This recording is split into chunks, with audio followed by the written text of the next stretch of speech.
Good afternoon. My name is Mike Scanlon, City Manager for the City of Osawatomie, Kansas, and today is May 14th, and this is my weekend update. Last night the City Council met in the regular City Council meeting, the first one of May, and unanimously passed the repeal of the mask ordinance, and effective next Wednesday, the mask ordinance will no longer exist in Osawatomie. I'm sure you're familiar with the latest in CDC regulations that came out yesterday, May 13th, and how many of the mask requirements throughout the Kansas City area have been dropped, as well as within the state of Kansas, state of Missouri.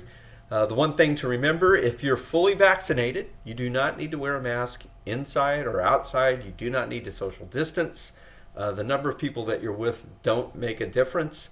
If you haven't been vaccinated, you need to be aware that there are other people that aren't also vaccinated, and they can pass or transmit the virus to you. So it's up to you to decide what you want to do when you're in crowds of people. The best advice is to get a shot. Additionally, last night we talked about a PlayStreet through the library summer reading program. So Main Street in June and July will be closed for about 3 hours. Those dates are going to be published on our Facebook page through the library. And as we get closer to those dates, we'll be communicating with the merchants along Main Street and making sure that we keep, the foot traffic alive, but we also create an environment in which kids can get in the street and play and have fun. We also struck an agreement with the NLC Service Line Warranty Program, which is offered by HomeServe. And what this does, and I'm not sure that a lot of people understand this, the line from your house that attaches to the city's water and sewer line are the responsibility of the private property owner. Those are not covered in your homeowner's insurance. Those are an expense which you have to be ready to pay for when they break or get clogged or need to be replaced.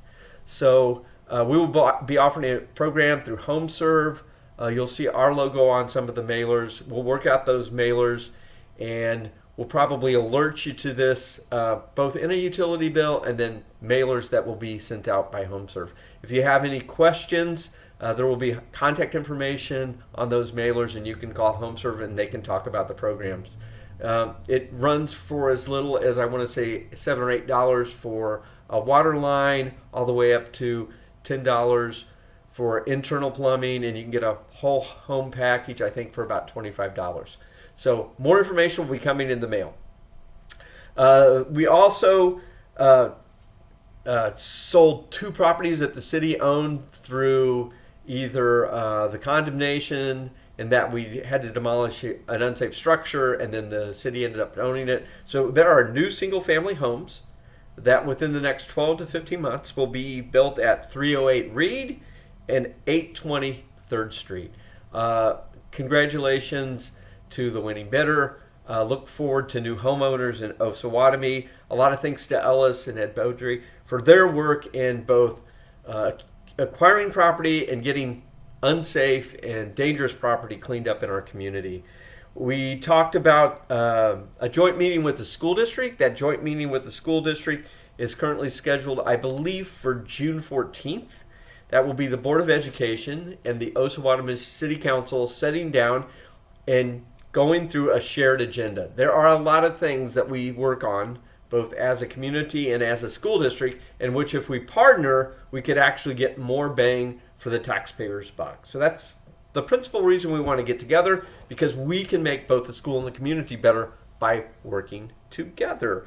The trail, if you haven't been to it, landscaping finished, crushed limestone around the station signage up.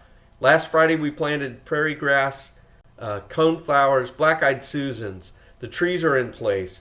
We will be working on getting water to the trailhead. We just have one roof left on our utility building. We will have a porta potty popped in to the west side of that utility building, and trash and recycling will go in next week as well. Like I say every week, if you haven't had the opportunity, go to the Flint Hills Trailhead here in Osawatomie at Mile Zero.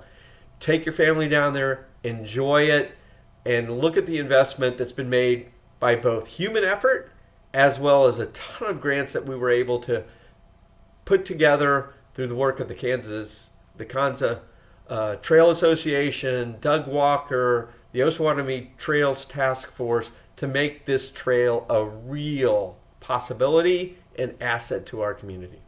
So with that, look forward to talking to you next week. Have a great weekend.